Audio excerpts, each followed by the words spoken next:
आपण कालच्या लेक्चरमध्ये काय बघितलं, ॲटोगॅमी पर्यंत बघलं. ठीक आहे, ॲटोगॅमी हा एक पॉईंट शेवटचा आपण बघितला होता. त्यालाच आपण सेल्फ पॉलिनेशन म्हणतो. ॲटोगॅमीला सिंपली काय म्हणतो आपण, सेल्फ पॉलिनेशन. म्हणजे पॉलिनेशन म्हणजे transfer of a pollen grains from anther to the stigma, that is known as the pollination. कालचा घटक आहे.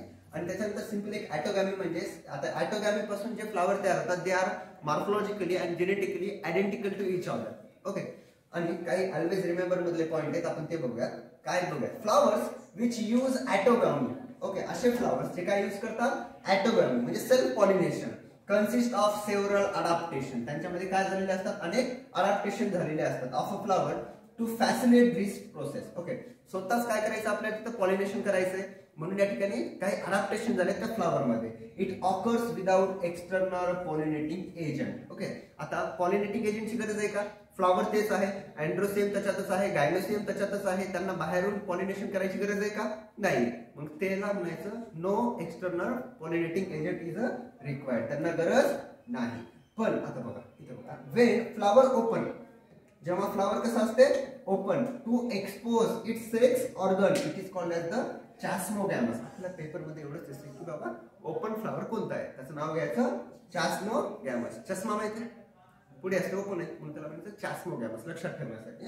And the contrivances, that condition that leads to favour self pollination or bisexuality. Okay, bisexuality that is the homogamy and the cleistogamy. इथे काय म्हणले, that contrivances a condition that lead to favour self pollination. त्याच्यासाठी दोन्ही त्या ठिकाणी sexes present असायला पाहिजे, म्हणून त्याला बायसेक्शुअलिटी, अँड्रोसियम पण पाहिजे, गायनोसियम पण पाहिजे. आणि त्यालाच म्हणायचं एकाच ह्याच्यावर असतात म्हणून त्याला म्हणतात होमोगॅमी, आणि त्यालाच काय म्हणायचं क्लिस्टोगॅमी. चास्मोगॅमस, बायसेक्शुअलिटी, होमोगॅमी, क्लिस्टोगॅमी, these words are regarding to the autogamy, and autogamy is nothing but pollination among the same flower, एकाच फ्लावर मध्ये. ओके, त्याच्यानंतर आहे एका शब्दाचं मीनिंग सांगितलं. होमोगॅमी, when anther and stigma of a flower become mature, म्हणजे अँथर पण आणि स्टिग्मा पण एकदाच मॅच्युअर झाले at the same time, that is called as homogamy. Homo म्हणजे सारखं, ओके, गॅमी म्हणजे फर्टिलायझेशन. अँथर पण मॅच्युअर झालाय आणि त्या ठिकाणी काय झालंय, स्टिग्मा पण मॅच्युअर झालाय, आणि यांच्यामध्ये जे फर्टिलायझेशन होते त्यांना म्हणायचं होमोगॅमी. ते कोणामध्ये व्हायला पाहिजे, ॲटोगॅमी मध्ये होते, कारण की ॲटोगॅमी म्हणजे self pollination. Okay, some flowers are self pollinated, काही फ्लावर जे स्वतः पॉलिनेटेड होतात even before the opening of the flower, म्हणजे फ्लावर ओपन होण्याच्या अगोदर, म्हणजे क्लोज्ड फ्लावर. समजाले, closed flower that is known as the cleistogamy. त्याला काय म्हणायचं, क्लिस्टोगॅमी. बघा दोन फ्लावर आपण बघले, चास्मोगॅमी म्हणजे कोणता फ्लावर ओपन, क्लोज्ड फ्लावरला म्हणायचं cleistogamy, cleistogamy. Okay, and underground flower, आता काही फ्लावर कुठे असतात, जमिनीच्या आतमध्ये. Underground flower in some plant which exhibit cleistogamy, म्हणजे क्लिस्टोगॅमी जी आहे ना ती कोणामध्ये आढळते, अंडरग्राउंड फ्लावर्स मध्ये. Are never open, example commelina बेंगॅलेन्सिस.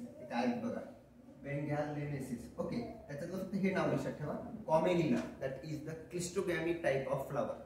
ते कोणता फ्लावर आहे, दॅट इज द क्लिस्टोगॅमी. म्हणजे ओपन की क्लोज, क्लोज. फर्टिलायझेशन कुठं होणार आहे, आतमध्ये. ॲटोगॅमी होणार आहे की होमोगॅमी होणार आहे, दोन्ही. ॲटोगॅमी म्हणा, होमोगॅमी म्हणा, काही म्हणा, पण बाहेरून पॉलिनेशन येणार नाही, कारण की ते कसं आहे क्लोज. ओपन असेल तर त्याला म्हणायचं चास्मोगॅमस, क्लोज असेल त्याला म्हणायचं क्लिस्टोगॅमस. ओके, एक्झाम्पल म्हणलं तर कॉमेलिना. आणि अंडरग्राउंड जे फ्लावर्स असतात त्यांच्यामध्ये ते होणार आहे. आता काही प्लांट्स आहेत like the viola, commelina can produce both chasmogamous आणि क्लिस्टोगॅमस फ्लावर. आता हे एक्झाम्पल लक्षात ठेवा, वायोला आणि कॉमेलिना यांच्यामध्ये दोन्ही प्रकारचे असतात, एक तर ओपन आणि क्लोज. ओके, ओपन आणि क्लोज, चास्मोगॅमस आणि cleistogamous. Okay, both type of flower pollination त्यांच्यामध्ये होणार आहे, चास्मोगॅमस आणि क्लिस्टोगॅमस. फ्लावरचे नाव वियोला आणि कॉमेलिना. ओके, हे अंडरग्राउंड आहेत, अंडरग्राउंड फ्लावर्स आहेत. डन, इथपर्यंत कोणाला डाऊट आहे का, याच्यावर सुद्धा आपल्या सीईटी मध्ये क्वेश्चन येतात बरं आपल्याला. कशावर, या रिमेंबर दिस पॉईंट म्हणून, याच्यावर बरेच क्वेश्चन येतात, कारण की इथं मेन पॉईंट इथं नोट केले जातात. जे एनसीईआरटी मध्ये मेन पॉईंट असतात ते इथे डब्यामध्ये टाकलेले असतात, ते खायचं बरोबर. पुढचा जो पॉईंट आहे तो म्हणजे जेटनोगॅमी. आता कोणता आहे, जेटनोगॅमी. आपण ॲटोगॅमी बघल्या, होमोगॅमी बघल्या, त्याच्यामध्ये प्रकार बघल्या. आता त्याचा पुढचा पॉईंट आहे, that is known as the geitonogamy. Okay, it is the transfer of a pollen grain to the stigma of a different flower produced on the, म्हणजे जेटनोगॅमी मध्ये काय आहे, प्लांट एकच आहे हो, पण फ्लावर चेंज. पण ॲटोगॅमी मध्ये फ्लावर एकच, प्लांट एकच, पण जेटनोगॅमी मध्ये प्लांट एक पण फ्लावर दोन. म्हणजे मला डायग्राम तुमच्याकडे नाही जमणार, आणखी शिकवले मला. इथून इथं आलं, that is known as a geitonogamy. आणि हे असं असतं ॲटोगॅमी. हे काय जेटनोगॅमी. प्लांट बदलले का? प्लांट बदलले नाही, त्याच प्लांटवर. हा आहे फरक त्यामध्ये. Okay. And it is the functionally similar to the cross आहे ना, इथूनच फरक म्हणून त्याला म्हणायचं क्रॉस पॉलिनेशन. म्हणजे त्या टाईप मध्ये, पण ते प्रॉपरली नसते. It involves pollinating agent. आता इथून इथं जायचं आहे तुम्हाला. काही काय मोठे नसतात का? मोठाही नसतात. तिथून तिथं जायचं असेल त्यांना एजंट लागतो. आता ते बायोटिक एजंट असू शकतात, अबायोटिक एजंट असू शकतात, त्यांना आपण पॉलिनेटिंग एजंट म्हणतो. ठीक आहे. त्यात पॉलिनेटिंग एजंट मुळे इन्व्हॉल्व्ह होणारे जेटनोगॅमी. तुम्ही कधी अंजिराचं झाड बघलं की अंजीर म्हणतो आपण. ओके. त्याच्यामध्ये असतात बघा छोटे छोटे कीटक, ते एका फ्लावरकडून दुसऱ्या फ्लावरकडे जातात. They are called as pollinating agent. ते बायोटिक पॉलिनेटिंग एजंट आहे. किंवा हनी बी आहे, या फ्लावर बसून त्या फ्लावर बसते, त्याच्यासोबत पोलन ग्रेन्स घेऊन जाते.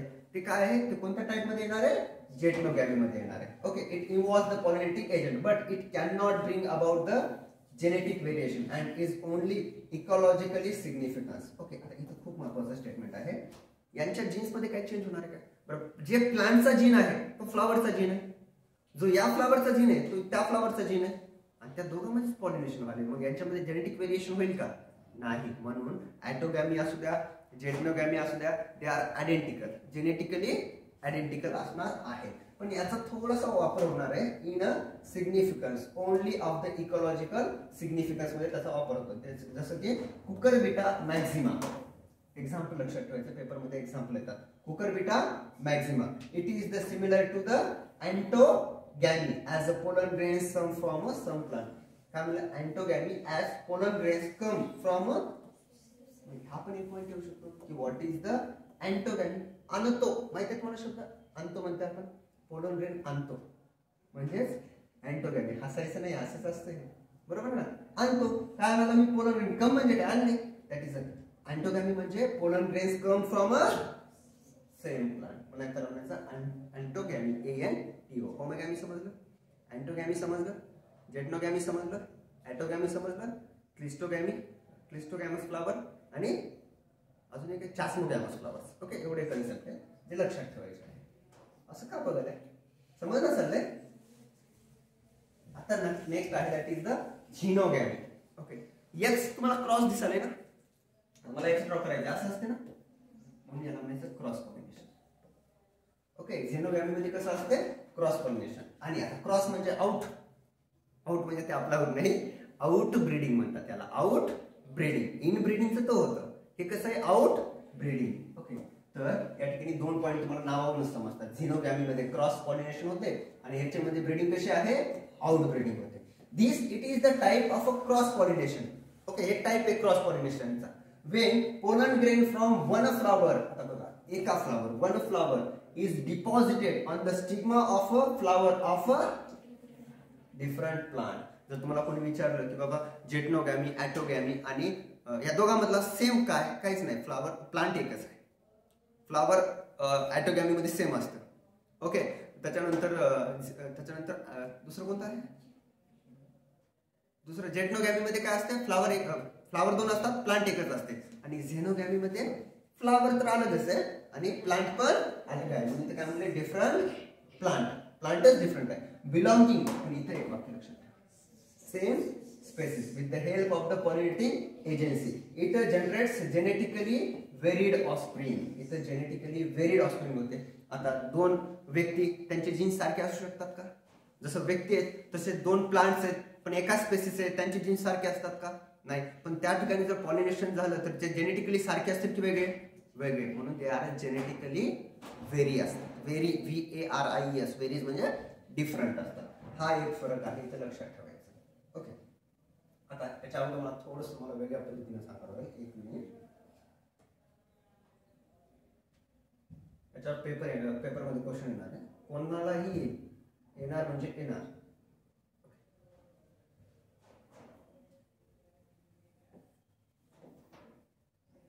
पहिला कोणता होता?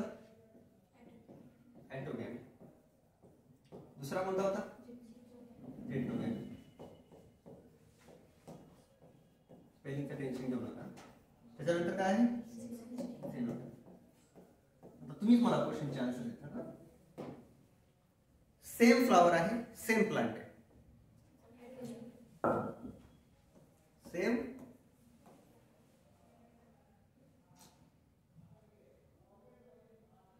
Same flower same plant. Okay चला पुढचा question. Different flower same plant. Different flower same plant.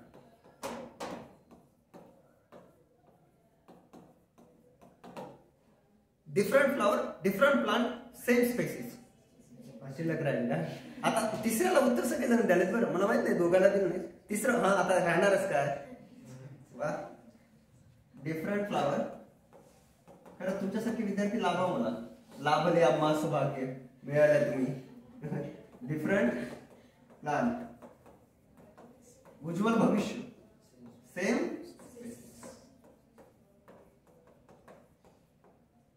तुमचा रिझल्ट आला की खुश हो की नाराज हो हा प्रश्न पडायला मला आता बघूया.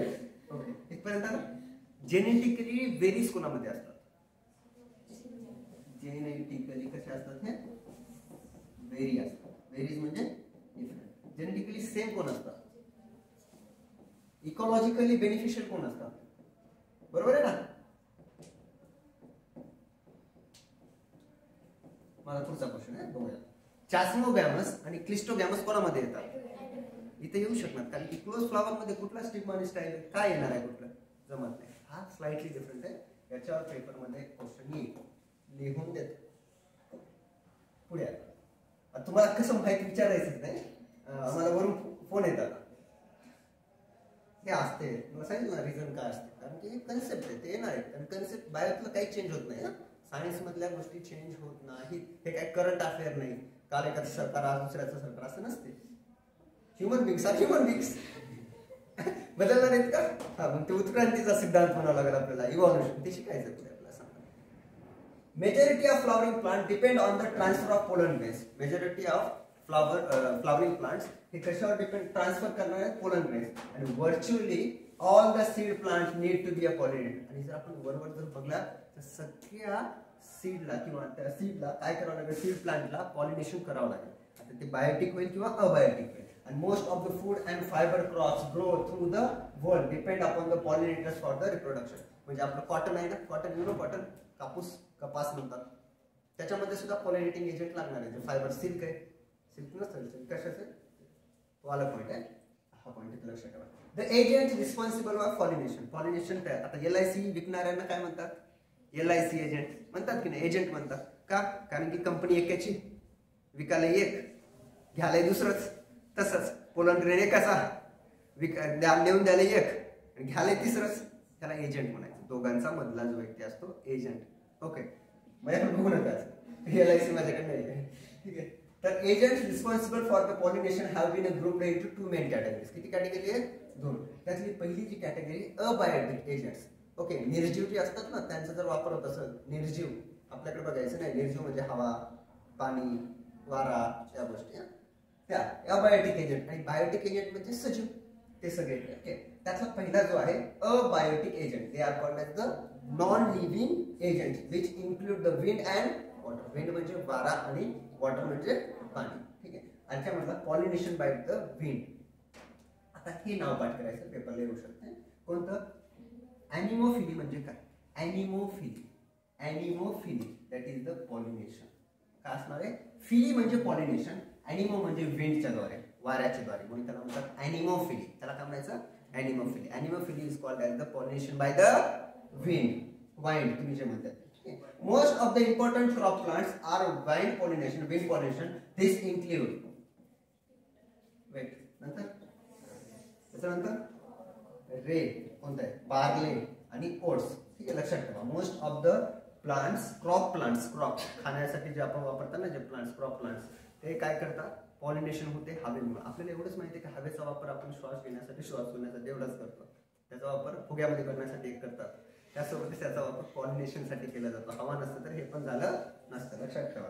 ओके हे झालं या ठिकाणी. आणि palm are also wind pollinated. हे एक क्वेश्चन मध्ये आल्यानंतर तुम्हाला समजून जाईल. जे पाम्स असतात ना ते सुद्धा विंड पॉलिनेटर असतात. मग आता जे ॲनिमोफिलस फ्लावर असतात, ॲनिमोफिलिक ज्यांच्यामध्ये शे होते, जे पॉलिनेशन होते, ज्यांच्यामध्ये विंडचा वापर करून, वाऱ्याचा वापर करून पॉलिनेशन होते, त्यांना म्हणायचं ॲनिमोफिलस फ्लावर. ॲनिमोफिलस फ्लावर. ओके, यांच्यामध्ये काहीतरी अडॅप्टेशन पाहिजेत ना, adaptation.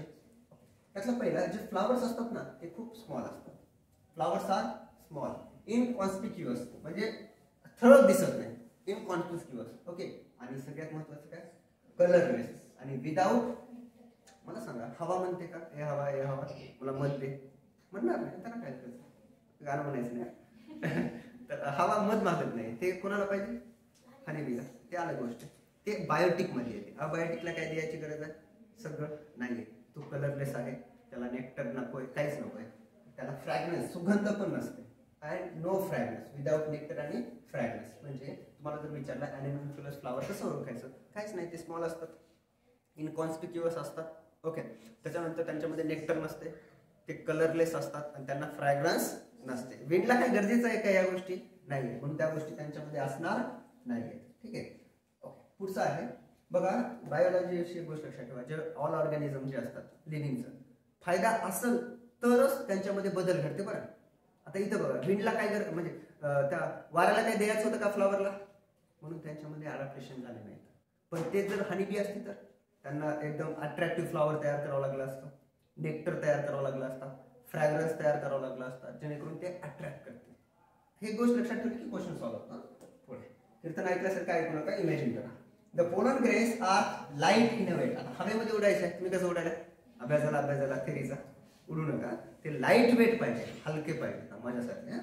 Light in a weight, dry पाहिजे. ड्राय म्हणजे कोरडे, ओले असले तर वजन जास्त असते ना, ड्राय, आणि त्यासोबत produce in a large number. आता हवा आहे मी उगा दोनच आपण पोलन ग्रेन टाकले जमते का?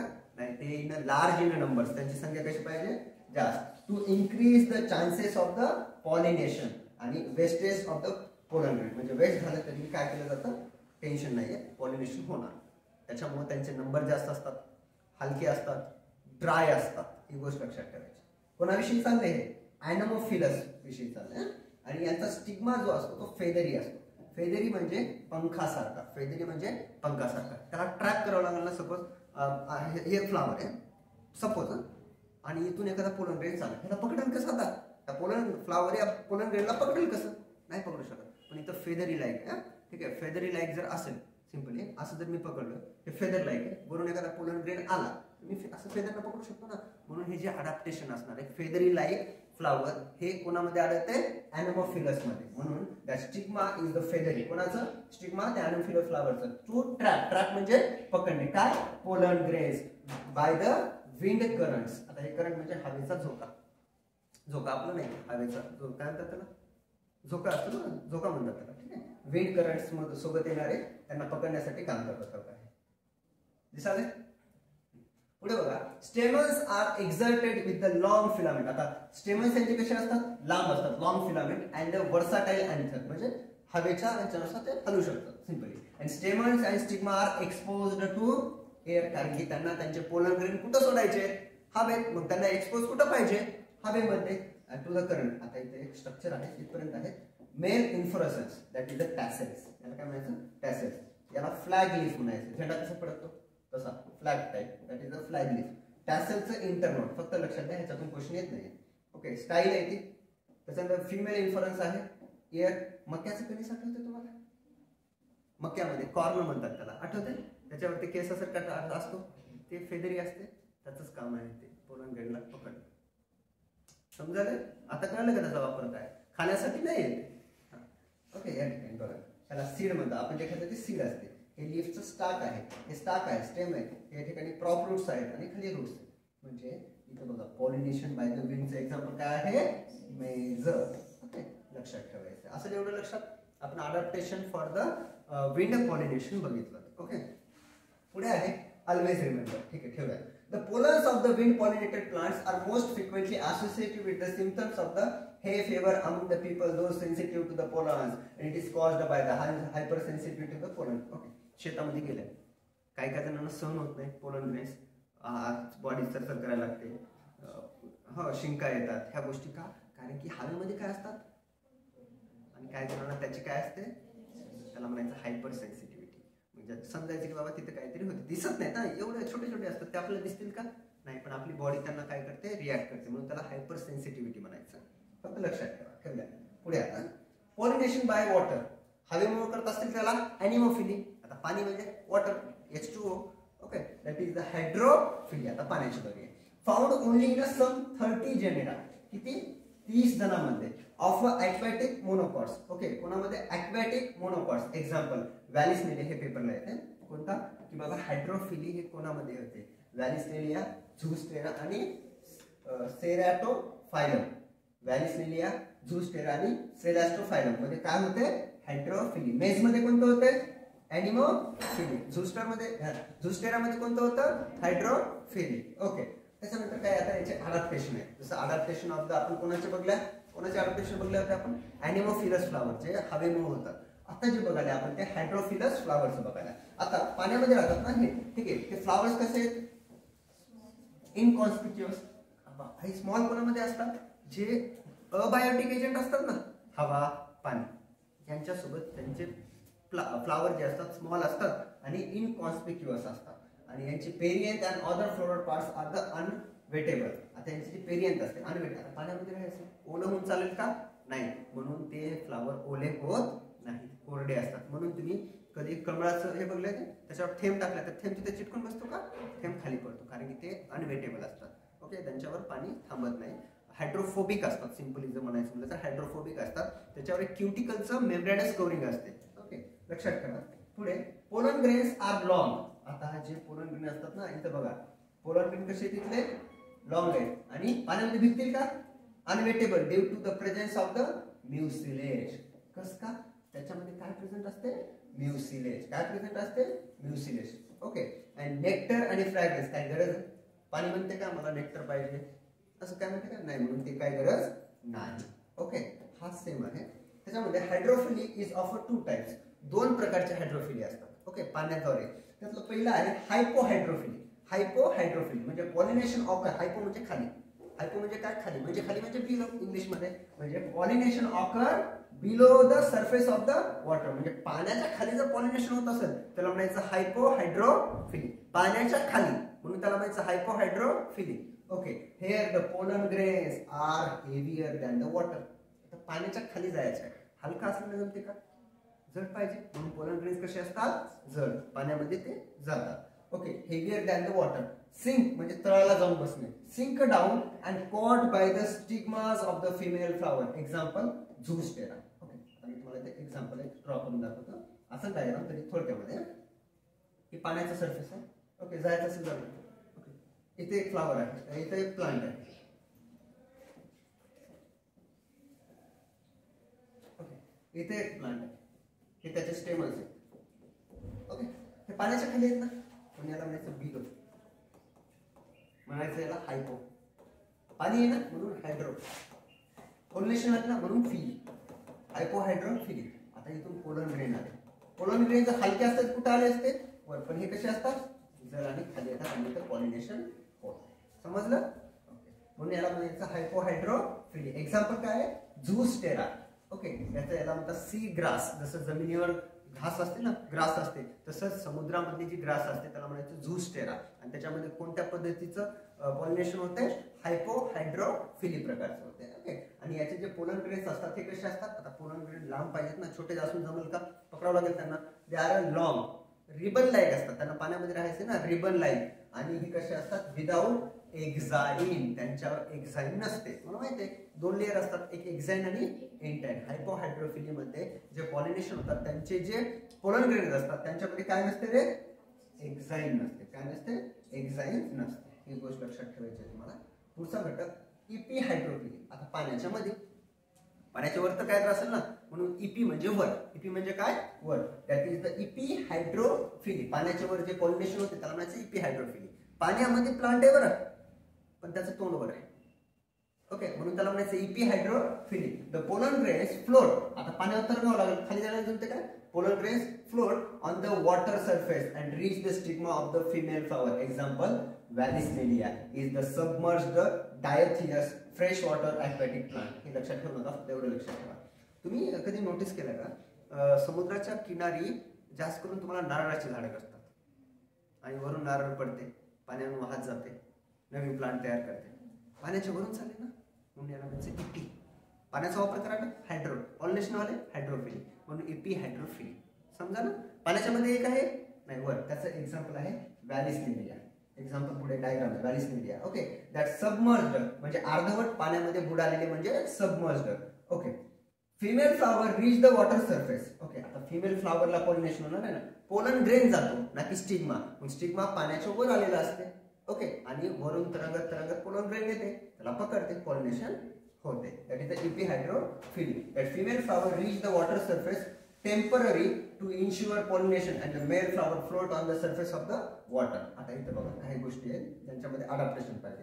त्यातला पहिली गोष्ट आहे specific gravity of the pollen grain is equal to the water. आता त्याला पाण्यावर तरंगायचंय, मग त्याचं वजन आणि पाण्याचं वजन सारखं पाहिजे ना, म्हणून त्याची स्पेसिफिक ग्रॅव्हिटी कशी असते त्या पाण्याच्या वजनाच्या.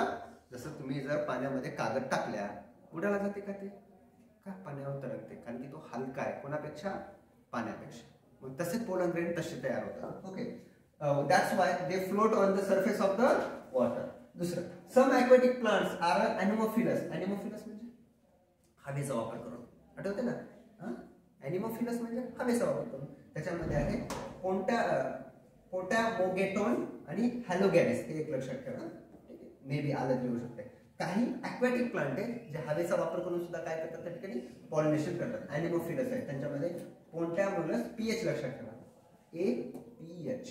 ओके, पोंटॅमोलस आणि कोणता आहे, हॅलोगॅरिस. आणि पी ए म्हणजे that is known as the anemophilous. Okay, आता इथं डायग्राम आहे ही.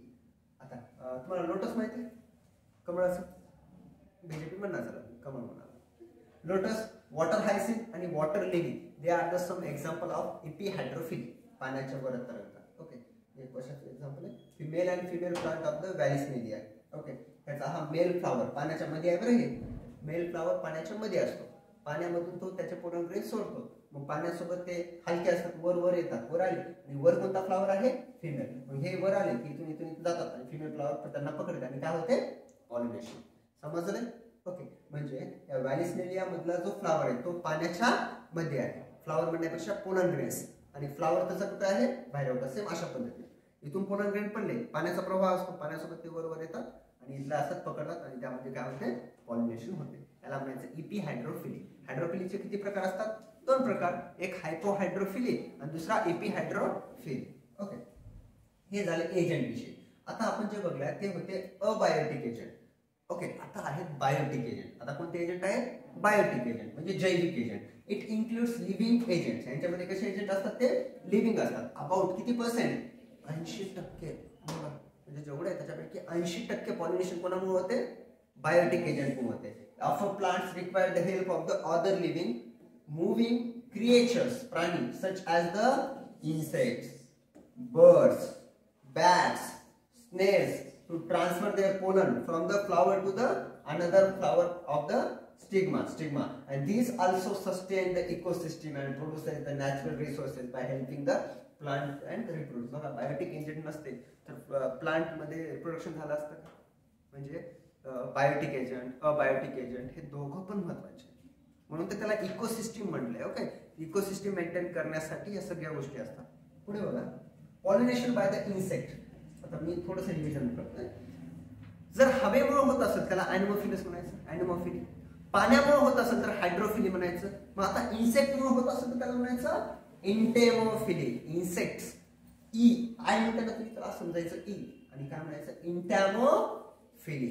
Bye the using the insect तर होत असेल तर त्याला म्हणायचं इंटॅमोफिली. एक्झाम्पल आहे रोज मध्ये, जास्मिन मध्ये आणि क्रेस्ट्रम मध्ये. हे काय होते, इंटॅमोफिली होते. मग याच्या काहीसाठी काहीतरी अडॅप्टेशन पाहिजे. आता मला सांगा, एखाद्याला अट्रॅक्ट करायचं काय असावं लागेल, कलरफुल असावं लागेल. म्हणजे या ठिकाणी हे कसे असतात, लार्ज असतात, शोवी असतात आणि कसे असतात, एकदम ब्राईटली कलर्ड असतात. And the flower produce is the sweet order. त्यांची स्मेल कशी आहे, खराब स्मेल असेल तर येईल का ते, नाही. म्हणून काय असणार आहे, sweet order, that is the smell. And have the, तुम्हाला प्रश्न पडला असेल सर फक्त ग्लँड्स हे ॲनिमल्स प्लांट्स मध्ये असतात का, तुमचं उत्तर इथे ॲनिमल्स मध्ये पण असतात. त्यांना काय म्हणतात, दे are called as the nectar glands. समजलं? आता नेक्टर म्हणजे मध, मध तयार करतात. स्वतःसाठी करतात का ते? नाही, ते पुढच्याला देण्यासाठी, त्याला बेनिफिट म्हणतात. सिंपली पॉलिनेशन करून दे माझं, मी त्या ठिकाणी मध देणार, त्या तिथं नेक्टर. हे अडॅप्टेशन झालेलं आहे. ओके, आणि हे बायोटिक एजंट्स आहे. पुढे बघूयात आपण. The stigma is a rough due to presence of hair, is sticky and due to the mucilaginous secretion. Okay, आता जे इंटॅमोफिलस फ्लावर असतात त्यांचं जे स्टिग्मा आहे हे हेअरी असते. हेअरी कसं का सांगू का, जर असं सरफेस एकदम क्लिअर असेल, तिथं जर एखादा इन्सेक्ट येऊन थांबला तर त्याला काही चिटकणार आहे, त्याच्यासोबत आलेलं तिथे राहणार आहे नाही. म्हणून ते कसे असतात? हेअरी असतात. काय असतात? हेअरी, हेअर्स प्रेझेंट असतात. Okay, the pollen grains are spine, चिटकावं लागेल ना, spine and surrounded by the yellow sticky substances called as the pollen fleet. आता पोलन ग्रेनचा जो कलर असतो तो येलो कलरचा असतो, कारण की त्याच्यामध्ये कीट प्रेझेंट असते. Okay, that is the pollen kitt. ते तुम्हाला माहिती आहे, आपण शेताकडे गेल्या तर काही काटेदार सीड आपल्या शरीराला लागलेले असतात, ते सिंपली आपण आपल्याला लागले. तेच जर कोणते छोटे छोटे पोलन ग्रेन्स छोट्या कीटकांना लागतात आणि ते पोलन ग्रेन पुढे जातात आणि पॉलिनेशन करतात. सेम तेच आहे. Okay, in some plants have special adaptation for the insect visitors help in a cross pollination, that is the rever mechanism to turn pipe mechanism in a saliva. that is लक्षात ठेवा, नाही तर जाऊ हे काय तेवढं इम्पॉर्टंट नाही, त्याच्या नावावरच तुम्हाला क्वेश्चन येणार आहे. ठीक आहे. In abiotic pollination plants are adapted to encourage the specific pollinators they need. They are said to be a developed pollination, that is a continuous. Plants and pollinators have co-evolved, म्हणजे plant पण evolve झाले आणि pollinators पण काय झाले? Evolve झाले by physical characteristics that make them to interact successfully. Such a characteristics are considered pollination syndrome. बघा, for example एक फ्लावर आहे, हनीबीचं वजन खूप जास्त आहे, फ्लावर झेलू शकते का? पण नेचरनं असं डिझाईन केलंय, हनीबीचं वजन हे प्लांट काय करू शकतात? झेलू शकतात. बरोबर आहे. याला म्हणायचं को इव्हॉल्युशन. तुझं पण इव्हॉल्युशन, माझं पण इव्हॉल्युशन. आणि याला एक कन्सेप्टला नाव दिलं, that is known as the pollination syndromes. Okay, दोघांमध्ये पण काय झाले? अडॅप्टेशन वाले, दोघांमध्ये पण इव्हॉल्युशन वाले फॉर पॉलिनेशन, म्हणून याला म्हणलंय पॉलिनेशन सिंड्रोम. ओके, आणि आता त्याचे फ्लावर एवढंच असतं, हे असतं जमलं असतं का? किंवा फ्लावर भला मोठा आहे आणि हनीबी छोटा असतं का? They are coevolve. Okay, एकमेकांसाठी. That is reward mechanism in saliva. इथे त्यानं पाय ठेवला की एक फ्लावर ओपन होते. ओके, अजून पुढे गेला की त्याच्या नेक्टर ग्लँड ऍक्टिव्ह होतं आणि त्याला नेक्टर देतात. ओके, अशा पद्धतीने पुढे बघा. Think about it. You may see bumblebee earlier in the year as they try to find suitable place to establish nest and rear colony. If you find the bumblebee nest place, leave it alone. Their nest lasts only for a season. Educate the world about the need to help the bees. Educate करा. पुढचं आहे ornithophily. बघा, कोणकोणत्या फिली बघल्यात? हवा असेल तर ॲनिमोफिली, पाणी असेल तर हायड्रोफिली, पाण्यामध्ये इपिहायड्रोफिली, पाण्यामध्ये दॅट इज हायपोहायड्रोफिली, त्याच्यानंतर इंटॅमोफिली. आता बर्ड्स आहेत, आता आले पक्षी, त्याला म्हणायचं ऑर्निथोफिली. नावावरच क्वेश्चन आहे, ऑर्निथोफिली. आता काही बर्ड्स आहेत, only few types of birds are specialised for the pollination. They usually have the small size and a long beak. Beak म्हणजे चोंच. चोंच कशी पाहिजे त्यांची? लांब. आणि वजन कसं पाहिजे? हलकं. जरच्या जड आहेत, खाऊन पिऊन फ्लावर बसले, ते फ्लावरचं पॉलिनेशन सोडलं, ते फ्लावरच गायब व्हायचं आहे, तसं नाही जमत. ठीक आहे. आणि त्याची चोंच पण एवढीशी चोंच जमते का? एवढा फ्लावर आहे, नाही जमत. चोंच पण लांब पाहिजे. Okay, that sun birds and humming birds, some ornithophilous plants are the bombax. नाव लक्षात ठेवायचं, बॉम्बॅक्स. आणि दॅट इज अ कालीमाता, callistemon. Okay, that is a bottle brush आणि ब्युटी आहे. Okay, that are the some examples of the ornithophilous. Okay, बघा किती छान आहे. चोंच बघा, फ्लावर कसं बरोबर चंचू पात्र ठेवल्यासारखं, म्हणजे असं वाढून ठेवलं. आता तू खाय नाही, अट्रॅक्ट करायला येते, समजाले? सोन्याची ताटली, या जावे बापू बसा, असं figure. Ornithophilous adaptation in ornithophilous flower. काय बघा, फ्लावर्स कसे असतील? एकदम छान, ब्राईटली कलर्ड, एकदम लार्ज आणि शोवी दाखवण्यासाठी. They secrete profuse dilute nectar. Dilute nectar म्हणजे पाणी थोडं जास्त म्हणते, dilute nectar. Pollen grains are sticky आणि कसे असतात? स्पायसी असतात. आणि फ्लावर्स आर जनरली विदाउट, सुगंध नाही येतात ना, खालास तर काय नाही तर जाय. ओके, बघा, फ्रॅग्रन्स कोणामध्ये असतं? कीटकांमध्ये असतं, इन्सेक्ट मध्ये असतं. प्लांट याला काय देणे घेणं? बर्ड्सला, मग त्यांच्यामध्ये फ्रॅग्रन्स आहे का नाही, दिसायला फ्लावर पाहिजे. As a bird's have the poor sense of the smell, त्यांना सुगंधच घेता येत नाही स्मेल, मग त्यांना फ्लावरचे फ्रॅग्रन्सची गरज आहे का नाही. बघा त्या प्लांटला करावे की त्या बर्डकडे ती पॉवर नाहीये, म्हणून त्यांना म्हणायचं को इव्हॉल्युशन, म्हणून त्याला काय म्हटलंय, को इव्हॉल्युशन. समजलं एवढं? ठीक आहे. पुढे पॉलिनेशन बाय द बॅट्स, थोडंसं राहिलंय, कम्प्लीट करूया. Okay, that is a chiropterophily. Chiropterophily pronunciation काही असो लक्षात, चिरट लक्षात ठेवा, chiropterophily. Chiropterophily. That bats can transfer pollen. माहिती आहे ना बॅट्स कोण असतात? आपली बॅट नाहीये, बॅट्स म्हणजे वटवाघूळ, खून चुसते तुमच्यासाठी, म्हणजे शिक्षकांना त्रास देतात तसं. Okay, pollination by the bats म्हणजे chiropterophily. Okay, bats can transfer pollen over a long distance. खूप लांब लांब जातात ना, over a kilometres, 4 kilometre, 5 kilometre, 10 kilometre, इथून जायचं आपल्या सावरगावला, एवढ्या लांबपर्यंत ते पॉलिनेशन करू शकतात. ओके, बघ बॅट बन. Adaptation in a chiropterophilous flower काय असणार आहे? Flowers are dull colour. मला सांगा त्या बॅटला संध्याकाळी फिरते पण बिचारे, त्याला कलरचं काय देणे नाही, पण त्या फ्लॉवर मध्ये काय नसेल, कलर. आणि स्ट्रॉंग, त्यांचे सेन्स खूप जास्त असतात, म्हणून त्यांचं फ्रॅग्रन्स कसं आहे, स्ट्रॉंग. दे सिक्रेट अबंडंट नेक्टर. खायला पाहिजे आम्हाला, पियाचं नाही, खायला पाहिजे. मग हे नेक्टर कोणाला भेटायला का, कोणाला भेटायला, बॅटला भेटायला. Flowers produce a large amount of edible pollen grains. तू खाय बी मला बी घेऊन जाय, असा अर्थ आहे त्याच्यामध्ये. त्याचे एक्झाम्पल मध्ये दिले अँथ्रोसेफॅलस, त्याला म्हणतात काडांब ट्री, काय ते ॲडानोसोनिया बांबू ट्री. हे पेपरला आहे, बांबू नाही, बोंबॅक ट्री. ओके, आणि थिएलिया हे सम एक्झाम्पल आहेत, तुम्ही लक्षात ठेवा. ओके, आता सीईटीचं कसं आहे, हे कुठं आलं असतं मी सांगतो. नीट मध्ये हे क्वेश्चन खूप डीप मध्ये येतात, पण आपल्या सीईटी मध्ये सरळ सरळ विचारतात की चिरोप्टोफिली काय, pollination by the bats. Ornithophily काय, pollination by the birds. Okay, entomophily pollination by the insects. Anemophily pollination by wind. Hydrophily pollination by the water. Okay, these are the some the pollination. Now we will be stop here. आणि बाकीचं next lecture मध्ये बघूया. ठीक आहे, येणाऱ्या संडेला तुमचे या टॉपिकवर पेपर आहे. आता उद्या माझं टार्गेट असेल की हा टॉपिक एंड करायचा. Okay, I will be try जास्त घेण्याचं आणि आपण संपूर्ण जेवढं झालं तेवढं, पण संडेला मात्र पूर्ण टॉपिकवरच पेपर असतो, म्हणून तुम्हाला पूर्ण वाचायचं.